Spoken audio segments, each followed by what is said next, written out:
In this video, I will show you how to add Chrome extensions on MacBook. So to do this, simply go and open up Chrome on your MacBook, and then what you want to go and do is just in the search bar, type in Chrome Web Store. Then click on the official Chrome Web Store link, and here you can then find a Chrome extension that you want to use. For example, I'll use Email Tracker by MailTrack as an example right here, but you can also search for a specific extension. if you have one in mind. But from there, just go and click on Add to Chrome, and then click Add Extension.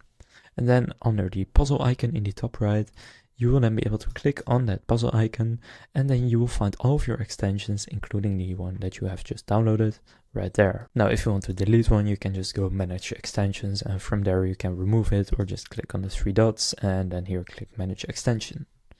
But that's how you can add an extension to Google Chrome on MacBook.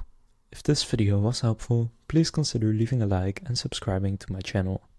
With that being said, I'll see you in the next video.